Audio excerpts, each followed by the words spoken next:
Apple TV के smoke के बेहद टैलेंटेड क्रिएटर डेनिस लहाने ने जब कहा कि उन्हें अच्छे किरदार इतने दिलचस्प नहीं लगते, तो वो मजाक नहीं कर रहे थे। लेकिन सबसे जरूरी बात, इस शो में आग को नजरअंदाज नहीं करना चाहिए। स्मोक एक दिल दहला देने वाला किरदारों का ड्रामा है, जिसमें किसी भी किरदार को नकारना पसंद नहीं है। यह अपने बारे में किसी भी किरदार से ज्यादा गहरा है और परिस्थितिजन्य उलझनों में आप देखते हैं कि आग ही अराजकता फैलाने वाला अकेला ऐसा कारक नहीं है। लोग और उनके जख्म दूसरे नंबर पर हैं। स्मोक के फिनाले में बहुत सारे हिसाब किताब पूरे हो जाते हैं, लेकिन साथ ही कोई भी अच्छी चीज किसी भयावह चीज से अछूती नहीं रहती। तो एक बड़ी स्पॉइलर चेतावनी के साथ आइए जानते हैं कि स्मोक के फिनाले में क्या हुआ। डेव ने मिशेल को मारने की कोशिश क्यों की?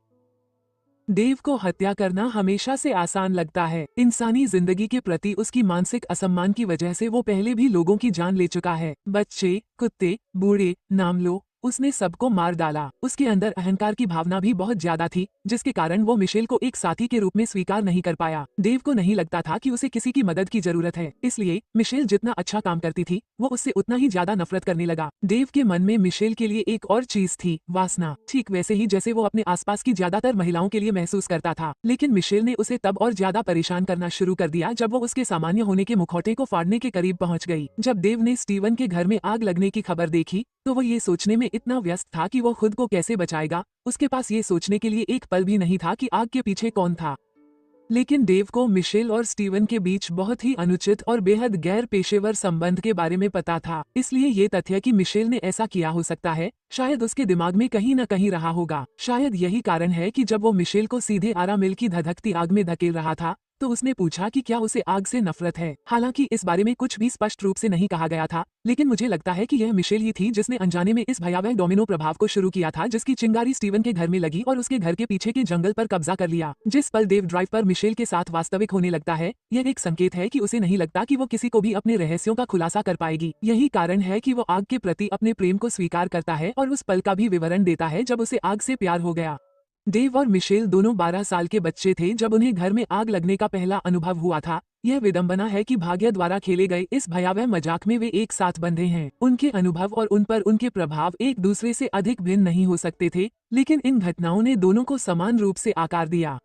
एक परेशान छोटे लड़के के रूप में डेव ने देखा कि उसके पड़ोसी के घर में आग लग गई थी, लेकिन भयभीत होने के बजाय उसने खिड़कियों के फूटने का आनंद लिया। जैसे एक बच्चे को आतिशबाजी पसंद होती है, वो तब से उस रोमांच का पीछा कर रहा है। मिशेल के मामले में उसकी नशेड़ी माँ द्वारा लगाई गई आग ने 2 लोगों की जान ले ली और खुद मिशेल भी लगभग 2 लोगों की जान ले चुकी थी। उसने आग और दुर्व्यवहार का खौफ खुद देखा है और इसने उसे इस कदर तबाह कर दिया है कि वह ठीक नहीं हो पाई है। डेव को अब मिशेल को अपने आसपास रखने की जरूरत नहीं है, इसलिए उसे मारने के लिए उसने एक ऐसी आग चुनी है जो उसने खुद नहीं लगाई थी। लेकिन उसे इसकी भी जरूरत थी कि यह बहुत बड़ी हो, और एक ऐसी आग से बड़ी आग और क्या हो सकती है जो चारों तरफ फैल जाए। जब मिशेल ने उस पर बंदूक तानी, तो डेव ने हिम्मत नहीं हारी, क्योंकि उसे नहीं लगा कि वो उस पर गोली चला देगी। इससे मिशेल के लिए बहुत बड़ी मुसीबत खड़ी हो सकती थी। लेकिन डेव ने मिशेल को मारने की अपनी योजना में उसकी बचने की क्षमता को ध्यान में नहीं रखा। वो एक तेज रफ्तार कार से जलते जंगल में फेंके जाने से भी बदतर हालात से बच गई। इसलिए भले ही उसे बहुत चोटें आई हों, लेकिन वो डरे हुए डेव के सामने डटी रही। लेकिन उसके चेहरे पर वो हड्डियां कंपा देने वाली मुस्कान क्या थी? मिशेल को ये देखकर बहुत हैरानी हुई कि डेव ने ये स्टंट किया है। उसकी जान लेने की कोशिश के बाद वो उस पर नरक की आग बरसा सकती है, और वो ऐसा बिना कानून तोड़े कर सकती है। जब वो डेव की कार में 2 मैगजीन खाली करती है, तो वो बस उसे डराना चाहती है। मैं कहूंगा कि यह काम कर गया। डेव एक छोटा, कमजोर आदमी है जो जमीन पर बैठा मिशेल को देख रहा है, लेकिन यह मत भूलो कि वो दबंग महिलाओं को देखकर उत्तेजित हो जाता है। स्मोक के आखिरी एपिसोड में रीबा के घर पर हुई पूरी घटना के बाद ये बात तो तय है। इसलिए जबकि वह जानता है कि उसके साथ गड़बड़ हो गई है, डेव उस स्थिति का आनंद लिए बिना नहीं रह सकता जिसमें उसे डाल दिया गया है। उसके गुप्तांग पर एक लात भी उसके चेहरे से मुस्कान नहीं मिटा पाती। लेकिन इस बड़े पल में सिर्फ डेव ही नहीं है जो इस अजीब, लगभग अलौकिक स्थिति में है। जब वो उसे चुप कराने के लिए अपनी बंदूक उसके मुंह में रखती है और उसे उसके अधिकार बताती है, तो मिशेल को उस शक्ति का रोमांच महसूस होता है जो उसने केवल अपने काम के क्षेत्र में पुरुषों को महसूस करते देखा है। देव को इस तरह से कमजोर करना अपने आप में एक जीत है। जब देव को गिरफ्तार किया जाता है तो बारिश होती है और जंगल की आग बुझ जाती है, जो देव पर मिशेल की जीत का प्रतीक और जश्न मनाती है। एजरा अपने करियर की मौत का बदला लेता है। देव के साथ साझेदारी करने और फाइबर द्वारा उसके जीवन को खराब करने से बहुत पहले एजरा एस्पोजिटो पुलिस विभाग का काला भेड़ था। अगर पुलिस अपने ही किसी व्यक्ति से इतनी नफरत करती है तो एजरा का अनोखा होना ही था। लेकिन जितना अधिक आप एजरा को देखते हैं और उन रेखाओं के बीच के अंतर को पढ़ते हैं जो पुलिस वाले हर समय पार करते हैं, तो आप समझ जाते हैं कि वे उससे नफरत करते हैं क्योंकि वो उनके बारे में बहुत कुछ जानता है। उदाहरण के लिए कैप्टन पियर्सन को ही लें। मेट्रो पुलिस में हर कोई एजरा के अक्सर खतरनाक और अजीब पक्ष के बारे में जानता है। वो एक ड्रग एडिक्ट, शराबी और एक शानदार सेक्स टेप बिजनेस का मालिक है। एजरा की बात करें तो ये लिस्ट बहुत लंबी है, लेकिन क्या कोई इतना साफ सुथरा है कि इस आदमी से नफरत कर सके? पियर्सन भी, जो एजरा को अपराध स्थल से ऐसे भगा देता है जैसे वो कोई चूहा हो, वैन के पीछे अजीब हरकतें करता था। एजरा को उसकी अपनी सुरक्षित बात फ्रॉलिन याद आती है। देव से पहले वो कैसा हुआ करता था ये हम नहीं जानते, लेकिन हम ये जानते हैं कि देव ने उसकी जिंदगी को किसी भी नशे से ज्यादा तबाह कर दिया है। जब एजरा देव के साथ काम कर रहा था तो दर्द देने के उसके क्रूर शौक ने एजरा को कुत्तों से भरी वैन में आग लगाने के लिए प्रेरित किया। इससे कोई भी मुश्किल में पड़ सकता था, लेकिन एजरा के लिए ये खास तौर पर बहुत दुखद था क्योंकि उसके अपने कुत्ते थे जिनसे वह प्यार करता था। वो तब से उस त्रासदी को शराब और ड्रग्स में डुबो रहा है, लेकिन देव ने उसके साथ इतना ही नहीं किया है। जब एजरा को उसकी आग उगलने की प्रवृत्ति का पता चला और उसे शक हुआ कि शायद वही डी और कार को आग लगाने वाला है, तो देव ने एजरा को पूरी तरह से तबाह करने की योजना बनाई। उसने एजरा की बंदूक से छेड़छाड़ की, उसे खुद के पैर में गोली मारने को कहा और ऐसा किया कि एजरा को अपनी नौकरी छोड़नी पड़ी। नौकरी उसकी जिंदगी का प्यार थी। मिशेल, स्टीवन और हार्वे की तरह एजरा ने भी अपनी जिंदगी को आग में झोंक दिया और अपनी नौकरी पर ध्यान केंद्रित किया। उसे खोना पड़ा और फिर भी उसे आगे बढ़ना पड़ा। इसने एजरा की जीने की इच्छा शक्ति को छीन लिया। उसे नहीं लगता था कि वो देव से उसकी जिंदगी बर्बाद करने का बदला ले सकता है, लेकिन मिशेल एक देवदूत की तरह सामने आई। मिशेल ने न केवल उसे हमेशा के लिए दयालुता का पहला अनुभव दिया, बल्कि उसने उसे एक उद्देश्य भी दिया, डेव गुडसन को उसके अपराधों के लिए सजा देना।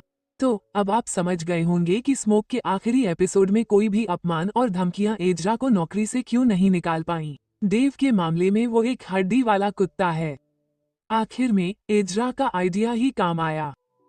वो अब पुलिस वाला नहीं रहा, लेकिन देव के खिलाफ केस बनाने के लिए उसने सबसे अहम पुलिस काम किया।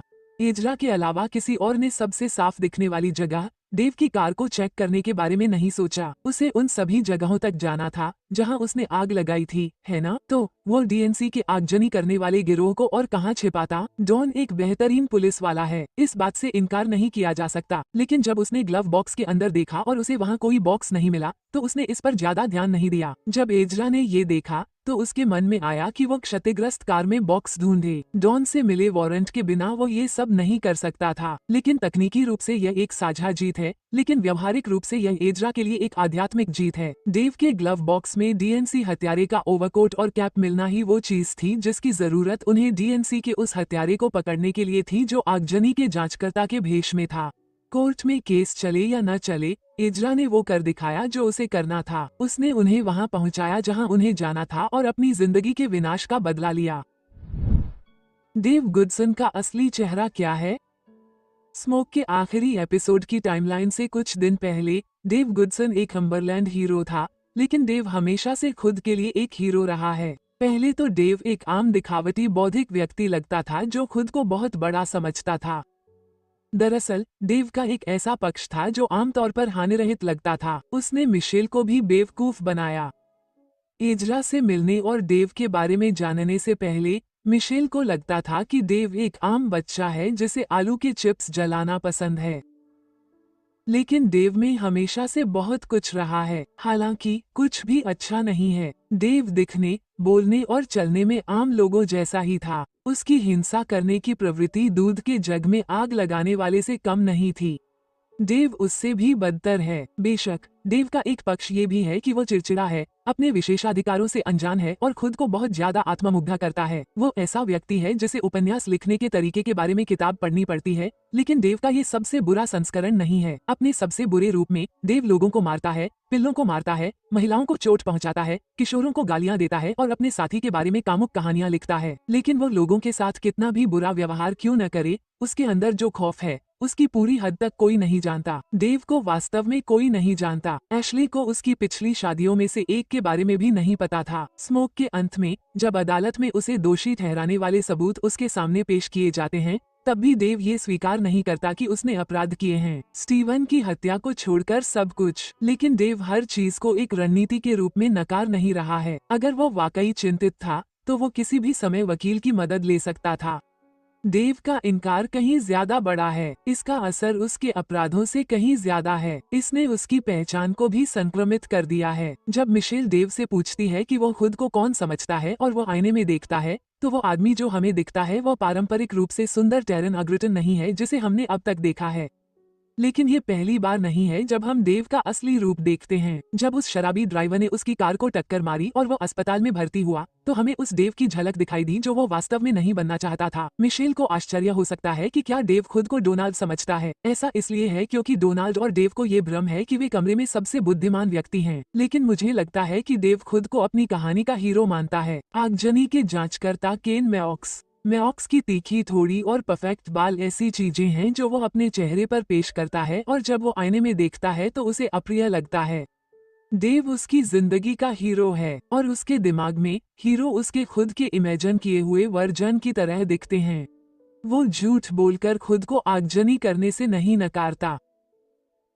देव सबसे पहले खुद से झूठ बोलता है। उसका ये कहना कि मैं वो नहीं हूँ, ये साबित करता है कि वो खुद को हीरो मानना चाहता है और वो अपनी कल्पनाओं पर यकीन करने लगा है। उसके दिमाग में डेव गुडसन केन मैक्स है, वो हीरो जो डोनाल्ड को पकड़ता है, जो असल जिंदगी में उससे काफी मिलता जुलता है। लेकिन साथ ही वो अपनी बुराई को सही ठहराने की भी कोशिश करता है। जैसे कि खराब कार का उदाहरण ले लीजिए। देव अपने आप से जो भी बातें अपने शैतानों के लिए करता है, वो ऐसी बातें हैं जो इंसान के चुनाव के अधिकार को ध्यान में नहीं रखती। तो अंत में देव बुरे, भयानक और बिल्कुल पागल का एक अजीबोगरीब मिश्रण है। वो अपनी भूख को जितना चाहे उतना सही ठहरा सकता है। वो मिशेल और खुद के दिल के सबसे गहरे हिस्से में एक कॉमन ग्राउंड खोजने की भी कोशिश कर सकता है। लेकिन मिशेल और देव के मम्मी इश्यू काफी अलग हैं। ऐसा नहीं है कि मिशेल इससे और भी बदतर नहीं हो जाती। अगर उसकी माँ ने उसे परेशान न किया होता तो वो निश्चित रूप से एक बेहतर इंसान होती। लेकिन देव के विपरीत मिशेल ने अपने दर्द को लोगों को और अधिक दर्द देने का औचित्य नहीं बनने दिया। देव को हर जीवित चीज को चोट पहुंचाना पसंद है और मुझे संदेह है कि वो कभी रुकना चाहेगा। सीजन 2 की उम्मीदें।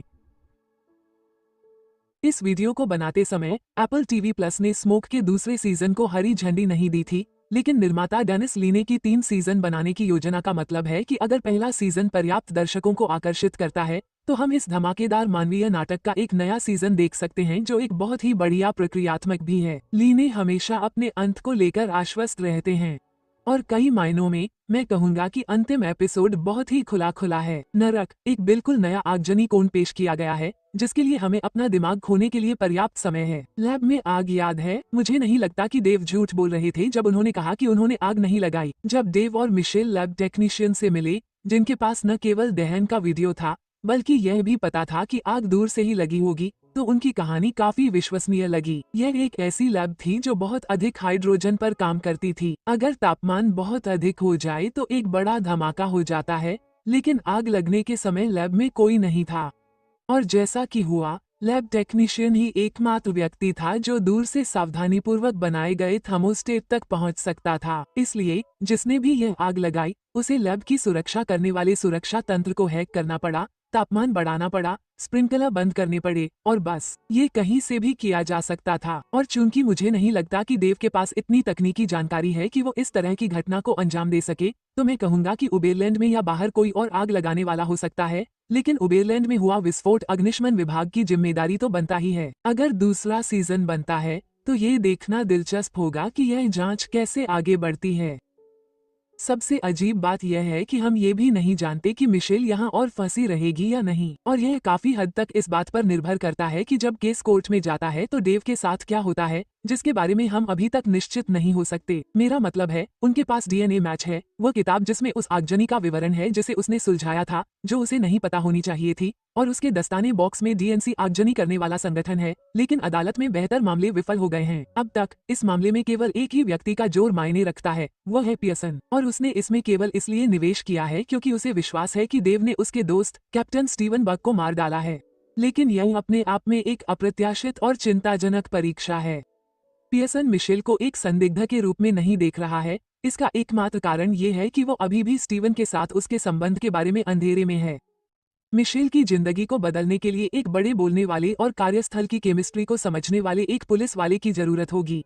इसके अलावा डेव गुडसन को एक श्वेत व्यक्ति, कानून के जानकार और आगजनी करने वाले के तौर पर कुछ सहानुभूति मिलेगी जिसने दूध के जग में आग लगाने वाले को पकड़ा है। इसलिए डेव को दोषी ठहराए जाने का कारण स्टीवन की हत्या का मामला हो सकता है। अगर दूसरा सीजन आता है तो ये समझ में आता है कि यह डी और सी आगजनी करने वाले को दोषी ठहराने के लिए अदालती मामले पर केंद्रित होगा, लेकिन ये संभवतः मिशेल के इर्द गिर्द ही लिखा जाएगा। उसके अधिकांश संकट अभी भी खुले हुए हैं। हमने अभी तक उसका चेहरा या मां नहीं देखी है, और बेजी के साथ उसके सामने एक नया तूफान आने वाला है जिसके बारे में वो जानती भी नहीं है। वो कितना भी साधन संपन्न क्यों न हो, बेजी सबसे भरोसेमंद व्यक्ति नहीं लगता। उसने स्टीवन के पड़ोसी के घर में घुसकर और सुरक्षा कैमरे के फुटेज को डिलीट करके मिशेल की मदद की, जिसमें मिशेल को स्टीवन की हत्या की रात उसके घर से बाहर निकलते हुए देखा गया था, लेकिन इससे पहले उसने खुद के लिए एक कॉपी बनाई थी।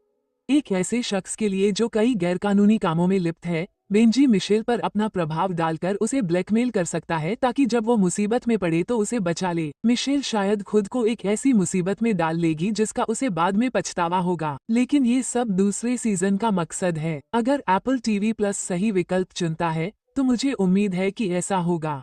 इस वीडियो को देखने के लिए शुक्रिया, और नीचे कमेंट सेक्शन में वीडियो के बारे में अपने विचार जरूर शेयर करें। लाइक बटन दबाएं और हमारे चैनल को सब्सक्राइब करें ताकि आपको रोजाना सिनेमा और सीरीज का मजा मिल सके। मिलते हैं अगले सीजन में, और फिलहाल हम यहीं से विदा लेते हैं। अलविदा।